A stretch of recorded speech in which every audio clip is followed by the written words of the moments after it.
welcome to this explainer. Okay, today we're embarking on something really cool. It's a journey, specifically the curiosity journey.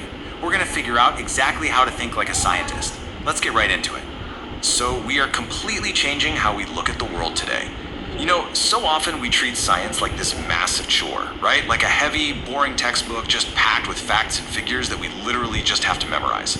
Well, today we are tossing that idea completely out the window.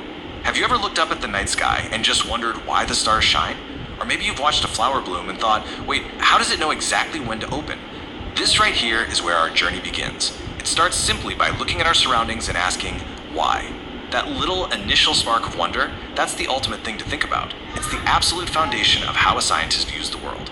And that actually brilliantly illustrates what science really is at its core. It's definitely not some fixed, rigid list of rules. It is a giant, unending jigsaw puzzle. I mean, when you gaze at a stunning galaxy, you realize just how immense this puzzle really is. Every single new discovery we make, every time we find an answer to one of those why questions, it simply snaps another piece into that massive puzzle. And honestly, the most exciting part? There is no limit. There is literally no limit to what we can discover.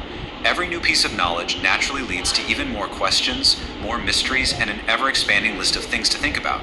Now, the scope of this jigsaw puzzle is just incredibly vast. It stretches all the way from those distant stars we were just talking about, right down into the mysterious, vibrant depths of our own oceans. You see, groundbreaking discoveries, they don't just happen in high-tech, sterile laboratories. They happen everywhere. They happen when we explore the vast, untouched corners of our planet. The deep sea, for example, is just teeming with life and wild geological wonders that give us absolutely endless material to observe, question, and ultimately try to understand. But what's really fascinating here is the sheer contrast. Think about an arid, sweeping desert on one hand and a lush, vibrant coast on the other. Planet Earth is the only planet we know of so far that supports life, and it boasts an absolutely amazing variety of it. Plants and animals have somehow managed to survive and honestly completely thrive in these wildly different environments. I mean, how does a cactus actually store water in that scorching heat? How do palm trees withstand those fierce, battering coastal winds? These environments offer endless mysteries and incredible things to think about when it comes to adaptation and sheer survival. Okay, let's pivot for a second and see how all of this builds into our daily lives. We've looked at galaxies, deep oceans, extreme landscapes. Science isn't just about those grand global mysteries. The absolute best thing about science is that it's everywhere. Literally everywhere. So what are the things to think about right in front of us? Well, the highly accessible, everyday phenomena that we often take completely for granted, those are actually gold mines for scientific curiosity. For instance, just look at the wondrous biological transformations happening right in our own backyards. Like a tiny caterpillar just munching on a leaf, getting ready to transform into a butterfly. Or a small seed just sprouting right up from the soil. These are really profound things to think about. How exactly does that seed know to push upward against gravity? How in the world does a caterpillar completely reorganize its entire body? We really don't need to travel to the bottom of the ocean to witness miracles of biology, right? We literally just need to step outside and observe carefully. And you know what? We can bring that wonder directly inside, right into the kitchen. Especially in a beautifully diverse place like India, food is wonderfully complex.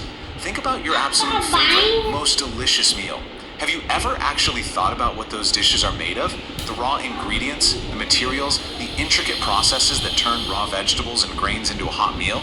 Even just boiling water, watching it turn to steam when heated or ice when cooled. That is a brilliant everyday science experiment happening right in front of you. The kitchen is arguably the most active, bustling laboratory in any home.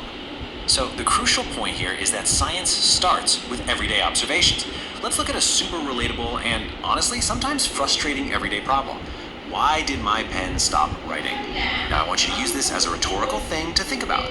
When your pen stops working, you don't just instantly toss it in the trash, do you? No. Your brain instinctively kicks into this structured problem-solving mode. You are actually already acting like a scientist without even realizing it. Let's break down exactly how you do this.